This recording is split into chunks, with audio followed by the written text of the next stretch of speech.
Hello everyone, I am Jyoti Jha and welcome to NCERT the mind. तो आज हम लोग पढ़ेंगे क्लास 4 हिंदी अरिहंत वर्कबुक, जिसमें कि आज हम पढ़ने वाले हैं वाक्य।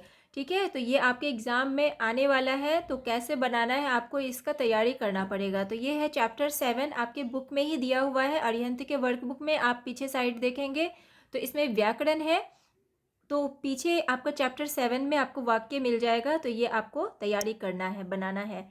तो देखिए इसमें क्या है कि नीचे बाईं ओर वाक्य के उद्देश्य और दाईं ओर विधेय दिए गए हैं, उनका उचित मिलान कर सार्थक वाक्य बनाइए। अब देखिए आपको सार्थक वाक्य बनाना है। एक तो स्तंभ अ है, स्तंभ ब है। अब यहाँ पे राजा है, तो राजा का क्या होगा, इसमें आपको मिलान करना है। तो राजा का होगा कि प्रजा की रखवाली करता है। ठीक है, इसके साथ में आप मिला देंगे। सेकंड में है पतंग, तो आकाश में उड़ती है, इसके साथ मिलाएंगे। गुलाब, तो गुलाब का क्या होगा, सुगंधित फूल है, इसके साथ मिलाएंगे। भारत ऋषियों का देश है। गंगा, तो गंगा पवित्र नदी है, इसके साथ मिलाएंगे। रविवार छुट्टी का दिन होता है। सचिन तेंदुलकर, इसका क्या होगा, विश्व के महान बल्लेबाज हैं।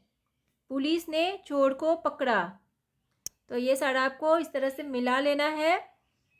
इसके बाद है निम्नलिखित वाक्यों में उद्देश्य पर घेरा लगाइए। उद्देश्य पर घेरा लगाना है। इसमें देखिए क्या उद्देश्य क्या है, तो देखिए इसमें उद्देश्य है सिंह। ठीक है, सिंह दहाड़ता है, तो सिंह इसमें उद्देश्य है, इसमें घेरा लगाएंगे। वह आने वाला है, कौन आने वाला है, वह आने वाला है, किसी के बारे में बोला जा रहा है कि वह आने वाला है, तो ये उद्देश्य हो गया, तो वह पे घेरा लगाएंगे।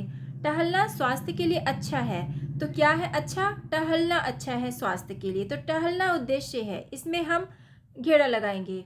बच्चे नटखट होते हैं, तो नटखट कौन होता है, बच्चा, तो बच्चा जो है ना, इसमें बच्चे मेन यहाँ पे उद्देश्य है, तो इसमें घेरा लगाएंगे। कृष्ण वासुदेव के पुत्र हैं, तो वासुदेव के पुत्र कौन है, कृष्ण है, कृष्ण में घेरा लगाएंगे। डॉक्टर राजेंद्र प्रसाद उच्च कोटि के विद्वान थे, कौन थे उच्च कोटि के विद्वान, डॉक्टर राजेंद्र प्रसाद, इसमें हम घेरा लगाएंगे, ये उद्देश्य है। वाल्मीकि ने रामायण की रचना की, तो रामायण की रचना की किसने की, वाल्मीकि ने की, तो वाल्मीकि उद्देश्य है, इसमें घेरा लगाएंगे। हमें सदा सत्य बोलना चाहिए, तो हमें सदा सत्य बोलना चाहिए, यानी कि हमें उद्देश्य है, इसमें घेरा लगा देंगे। वीर योद्धा युद्ध से नहीं डरते, तो वीर योद्धा उद्देश्य है, घेरा लगाएंगे। बच्चों ने शिक्षक दिवस मनाया, तो बच्चों ने मनाया, ठीक है, इसमें घेरा लगाएंगे। इसी तरह से आपको ये समझना पड़ेगा कि इसमें उद्देश्य क्या है, यानी कि जिस पे ज़्यादा जोर दिया जा रहा है कि सिंह दहाड़ता है, कौन दहाड़ता है, इसमें तो प्रॉपर सिंह के बारे में बताया जा रहा है कि सिंह दहाड़ता है, यानी कि सिंह उद्देश्य है।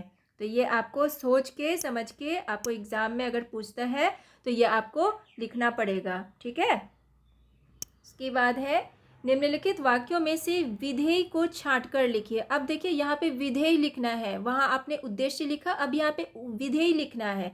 यानी कि देखिए गीता हमारा पवित्र ग्रंथ है, तो इसमें उद्देश्य क्या हो गया, गीता। ठीक है, गीता हमारा पवित्र ग्रंथ है, तो गीता हमें यहाँ पे नहीं लेना है, क्योंकि हमें यहाँ उद्देश्य नहीं लेना है, यहाँ विधेय को लिखना है। ठीक है, तो इसके बाद जितना बच जाता है ये, तो ये हो गया विधेय, तो इसे हम यहाँ पे लिख देंगे, हमारा पवित्र ग्रंथ है। गीतिका 5वीं कक्षा में पढ़ती है, तो गीतिका पढ़ती है 5वीं कक्षा में, तो ये 5वीं कक्षा में पढ़ती है, ये हो गया विधेय। हिरन तेज दौड़ता है, तो तेज दौड़ता है, विधेय हो गया। प्रधानमंत्री ने भाषण दिया, तो किसने दिया भाषण, प्रधानमंत्री ने क्या दिया, भाषण दिया, तो भाषण दिया, ये हो गया आपका विधेय, लिख देंगे। किसान अन्न उपजाता है, तो अन्न उपजाता है, ये हो गया विधेय। गरीबी असहाय होती है, तो असहाय होती है, विधेय हुआ। कोयल चतुर पक्षी है, चतुर पक्षी है, विधेय। माँ ने बालक को दूध पिलाया, तो बालक को दूध पिलाया, तो ये हो गया विधेय, यहाँ पे लिख देंगे। कबड्डी भारतीय खेल है, भारतीय खेल है, विधेय लिखेंगे। दिल्ली भारत की राजधानी है, भारत की राजधानी है, ये हो गया विधेय। तो ये सारा ना आपके एग्ज़ाम में आएगा, तो ये आपको सोच समझ के लिखना है कि अगर पूछा जाएगा कि आपको इसका विधेय लिखना है तो विधेय आप इस तरह से लिखेंगे। अगर पूछा जाएगा कि आपको उद्देश्य लिखना है तो उद्देश्य आप इस तरह से लिखेंगे। हो सकता है उद्देश्य में आपको जो है ना अंडरलाइन करने के लिए भी बोल सकता है या घेरा लगाने के लिए भी बोल सकता है। तो जैसे भी आपको बोला जाएगा या छाँट कर लिखिए, उद्देश्य को छाँट कर लिखिए। तो आप छाँट के इसे इस साइड में लिखेंगे जैसे एग्ज़ाम में दिया रहेगा। तो आपको इसी तरह से बनाना है।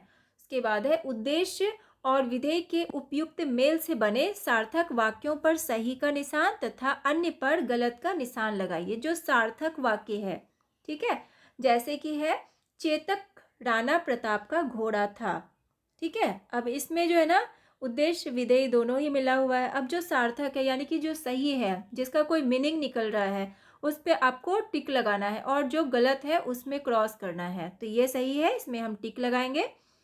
कमल हमारा राष्ट्रीय पक्षी है, तो यहाँ पे कमल हमारा राष्ट्रीय पक्षी नहीं है, तो ये क्या है, ये गलत है, ये सार्थक वाक्य नहीं है, तो इसमें हम क्रॉस करेंगे। गांधी जी सच के पुजारी थे, तो ये सही है, इसमें टिक लगाएंगे। हाथी विशालकाय जानवर है, तो ये भी सही है, इसमें टिक लगाएंगे। तितली आकाश में उड़ती है, सही है, टिक लगाएंगे। और हिमालय पर्वत बर्फ से ढका रहता है, सही है, टिक लगा देंगे। हिंदी हमारी राजभाषा है, सही है, इसमें टिक लगाएंगे, ठीक है। तो इसी तरह से आपको ये भी एग्जाम में आएगा, तो आप इसी तरह से बनाएंगे। जो सार्थक होगा यानी कि जिसका कोई मीनिंग निकल रहा है उसमें टिक लगाएंगे, और जो गलत है, कोई मीनिंग नहीं निकल रहा है, उसमें आप गलत का निशान लगाएंगे, ठीक है। उपयुक्त विधेय जोड़कर नीचे दिए गए प्रत्येक उद्देश्य से वाक्य बनाइए। अब देखिए यहाँ पे प्रत्येक उद्देश्य से आपको वाक्य बनाना है, ये दिया हुआ है उद्देश्य, ठीक है। अब इसमें आपको विधेय जोड़ना है कि आप आगे क्या लगाएंगे जो आपका एक वाक्य तैयार हो जाएगा, ठीक है। तो ईश्वर है, तो ईश्वर का क्या हम वाक्य बनाएंगे, तो ईश्वर हमारी रक्षा करता है, या आपने जो भी सोचा हो आप एक अच्छा सा वाक्य इस पे बनाएंगे, ठीक है। और लाल किला, तो लाल किला दिल्ली में है, ठीक है, ये तो आपका उद्देश्य हो गया। और विधेय क्या है, लाल किला यहाँ दिल्ली में है, तो ये हो गया विधेय। तो दोनों को जोड़ के बनाना है इसका वाक्य। ईमानदारी, तो ईमानदारी ही हमारी पहचान है। परोपकारी लोग, परोपकारी लोग इस दुनिया में बहुत कम हैं। कायर व्यक्ति, कायर व्यक्ति हमेशा पीछे रह जाते हैं। शिक्षक ने, तो शिक्षक ने छात्रों को अच्छी शिक्षा दी, ठीक है। तो इस तरीके से आपको बनाना है, जोड़ के बनाना है। आपका यहाँ पे जैसे उद्देश्य दिया हुआ रहेगा और उसमें विधेय जोड़ के आपको वाक्य बनाना है। इस तरह से आपके एग्जाम में आएगा, जैसा यहाँ पे दिया हुआ है बुक में सेम टू सेम ऐसा ही आएगा। इसीलिए आपको बिल्कुल अच्छे से तैयारी कर लेना है, कैसे वाक्य बनाना है, कैसे विधेय आपको बनाना है, विधेय लिखना है या उद्देश्य लिखना है, ये सारा चीज़ आपको खुद अच्छे से प्रैक्टिस कर लेना है, क्योंकि एग्ज़ाम में आने वाला है। तो कैसा लगा आपको मेरा पढ़ाना, मुझे ज़रूर बताइए। अच्छा लगा हो तो एनसीईआरटी द माइंड को लाइक सब्सक्राइब कीजिए और पास में दिए गए बेल आइकन को ज़रूर प्रेस कर दीजिए, ताकि एनसीईआरटी से रिलेटेड हर वीडियोस आपके पास समय से पहुंचती रहे। तो मिलते हैं नेक्स्ट वीडियो में, तब तक के लिए bye, take care, thanks to watch my video.